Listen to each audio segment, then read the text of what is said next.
Hey guys, it's me, EODGamer here. Let's talk about the August shop in Zenless Zone 0. Piper and Soukaku are the ones that we want to discuss. Are they worth it? Even if you don't have a base copy, you maybe have a couple. You want to know whether their Mindscapes are good, or generally, when should you pick them up for a future if you just want to be safe in case they never have a rerun in any time soon. I want to share with you my thoughts on all of these in this video. But first things first, what is the alternative for these 140 tickets, right? You need to actually sacrifice 7 limited pools. If you think about this is like 10% on the way to your 5-star character, or like maybe your 50-50 depending on where you're at. So it's quite significant, especially if you are planning to pull this up. Pulling both means you're like 20% on, you lose like 14 pools you could have just gotten from the encrypted master tapes. It's quite an expensive choice to make, but for a lot of players, even free-to-play players, I think the choice of picking up a base copy of the character is definitely worth it, especially since for free-to-play players, you might not be pulling on every banner, and for example, an upcoming banner, you know that Ting Yi's banner is absolutely not enticing with like Billy and Corin on the banner, so you might never have a chance to actually pull meta units. And these two, Piper and Soukaku, for any of you people who are wondering, they are very, very strong units right now in the game. In fact, I will argue that they are one of the best two non-free-to-play characters, like Nicole aside and stuff like that. These are two probably one of the best A-rank characters in the game right now.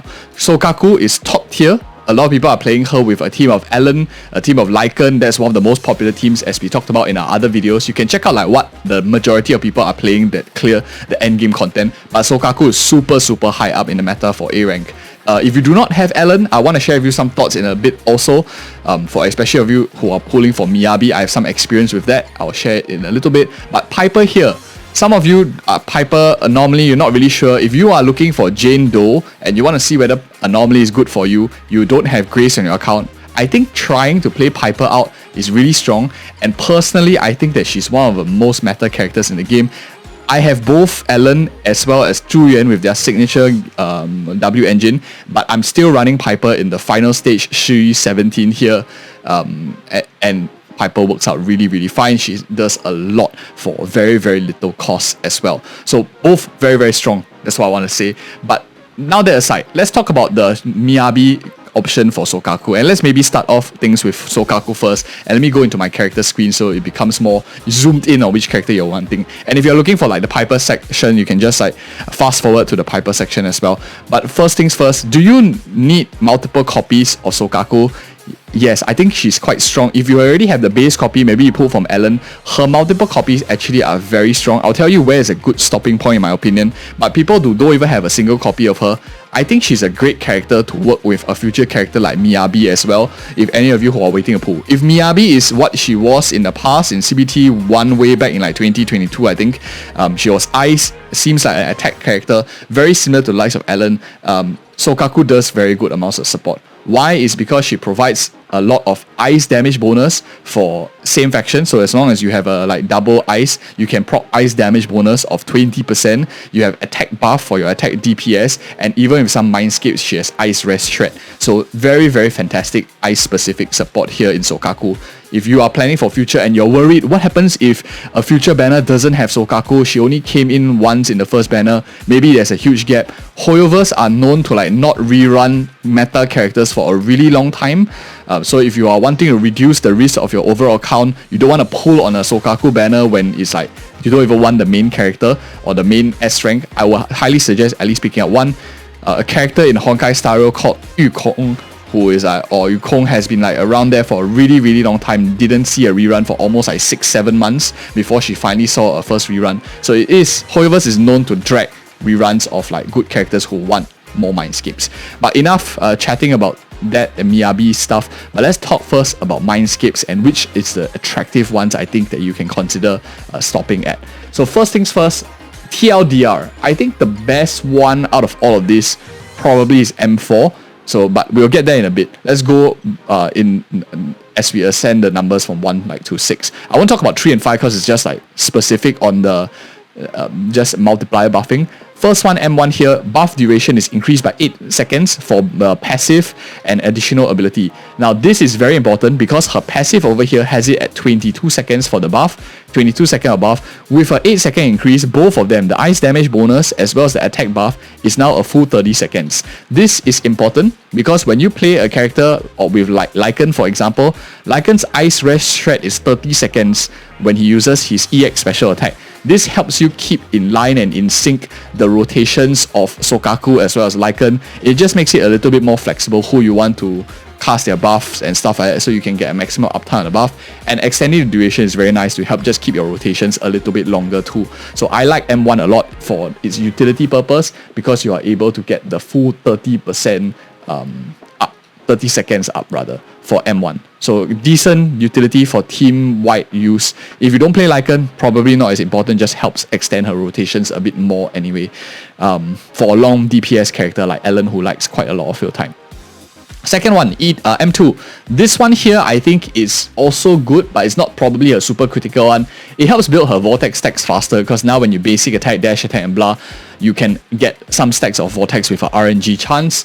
What this Vortex does for her in terms of how she benefits your team is when you get into a Vortex mode, you spread like the buff to your teammates double of what it is without the enhanced mode, so you get a max of 1k instead of 500. If you're wondering like how these characters work, like Piper and Soukaku, I have build guides on the channel. You can check it out where we go step by step explaining how to proc and stuff. You will find it very, very useful. This video is more talking about like the Mindscape specific of people who are thinking of picking up the stuff, so that's why I'm like quite specific. Might not go into everything, like teaching you the basics of the character as well. Check out the build guides if you're interested. But anyway, M4 for this section here I think is the best for Soukaku, and is my recommendation of a stopping point for Soukaku, for a supportive Soukaku at least, because once you have this, you have an 8 second ice rest shred of 10% when you are doing the attack buff, the one that she flies the flag to pass the attack buff to the rest of the team. This is very strong because although it's a short 8 seconds, you are passing it to your main DPS anyway most of the time. Your main DPS likely should be front loaded, so you might want to like burst with your main DPS as quickly as you can, or do something with your main DPS in the first 8 seconds. Great for a front loaded DPS, but generally speaking, if your DPS takes up the full 30 seconds, this ice rest shred disappears like less than halfway through. So this is still quite strong, good amounts of ice rest shred to pair with Lycan as well. M6 on the other hand is I think not as critical for a support Soukaku. This one just offers you a bit more offensive support. Usable enhanced ice attacks increase to 12 and deal 45% more damage. In the early game, if you're just focusing on your main DPS, not super critical, but in the late game definitely will help as you increase your overall team's damage output with M6 as well. So I think 4 is probably the best. 1 is a good utility point, but I don't think any of her copies are super critical that changes her playstyle out a lot. You can kind of make do with like 22 second rotation. It's not too bad as well. Not I don't think it's like 7 pulls worthy, but M4 probably is the best for your DPS. Other than that, she works pretty fine as base copy. Highly recommend you picking up at least 1 copy of this character, especially if you're planning to play Ice, Miyabi or Ellen in future as well a little bit more. Very strong. I don't play her because I haven't had the resources to build Soukaku yet. I just was focusing more on Grace. I currently use like Grace in my team, which is not optimal, but it is what it is. Slowly I'll progress to a different character. Now let's talk about the second character, which I really love. This character is Piper. Super strong unit. I think she is one of the most underrated units at launch because people didn't really know what she does, didn't really know what anomaly is. We have videos on the channel teaching you how to build this character, how to play this character. There is a trick to this unit to make her work better. I recommend you check it out as well, and why people are even playing this character. We discuss a lot about it. But if you are seeing this character for the first time, I'll just share with you very quickly. She builds up stacks very quickly with anomaly, helping you hit that trigger that stacks. So instead of playing with like the enemy bar of like crit damage, you're basically trying to fill that circle on the side of enemies to see how fast it goes up. Very strong unit. If you're looking for a DPS character, maybe you do not have another S rank, try to play Anomaly. I think it's very fun. Many free to play comps available, as you see like some other people are already playing Piper. We talked about that in like the best teams in Shui defense. You can check that out too. I play this unit. I like it. I like her a lot. Base copy, decent, but she gets much better with Mindscapes. In fact, it's like almost a completely different character with Mindscape. So I think that this character, you want to pull a couple more copies if you can. I'm considering pick up the final one too. But let's talk about the Mindscapes here. For any of you who are also like planning to pull for Jane Doe, who is a physical anomaly, if you are not sure whether you might like anomaly playstyle, try Piper out. If you can appreciate the playstyle of like building the stacks of physical anomaly, proccing physical anomaly, and then rotating your other characters, then you might want to pull for Jane Doe. So use her as a testing also, so you can try it out if you're interested or not. But let's talk about Mindscapes now. For M1, I think this is a very, very strong Mindscape straight off the bat. M1 is super powerful. Why is it? Is you have an additional chance of gaining a stack of power, 50% chance. So it helps you build your stacks faster. And not only that, it increases the max stacks to 30%. This max stacks is very, very significant because at once you unlock your F here, you only get 20 stacks normally. If you get 10 additional stacks, that's 10 times 40 or 10 times 4, which is a 40% physical anomaly build-up rate just at M1. And not only that, you also build it up faster because of the RNG aspect to M1. So it's super massive. And this scales on with the other Mindscapes as well, the increase in the number of stacks. So M1 changes the character quite a bit already. Very, very strong 40% increase in build-up. Then it combos with other stuff like M2. Although not super great, M2 is probably the most lackluster of all the Mindscapes, but this does increase her damage output a little bit more. Physical damage increases 10% to 40% depending on how many stacks of power that you can get on the final slam, which is bulk of her damage. So if I show you here in the skills, her slam down ability, let's just go into here. You can see that the final hit is usually the most heaviest one. When she like just slams down onto the floor, it's usually the heavy hammer one. I think it's this one here, this really heavy, the one that she slams. That's a massive amount of damage. So increasing that on a very high multiplier, you get a very, very strong damage increase already. So M2, good for damage, but not much for anomaly build-up. M4, and again 3 and 5 I'm skipping because it's just like multiplier increase. You probably can read that easily as well. Don't need me to touch on too much. For M4 here, whenever a squad member inflicts a tribute anomaly on an enemy, Piper recovers 20 energy. Effect can trigger once every 30 seconds. It procs probably around like 4 times if you get like, if you finish the rotations in 2 minutes for one half, you proc about like maybe 4 times, that's like 80 energy, which is very, very significant. Helps you give her a lot of uptime on the spins. Although it's a very long 30 seconds trigger, but your anomaly probably won't be proccing every single like 10 seconds anyway. Probably one full rotation, you'll proc anomaly and then disorder and stuff like that, which is not good enough in my opinion to proc this quite reliably as well. Energy very great, it helps her spin more, build more stacks.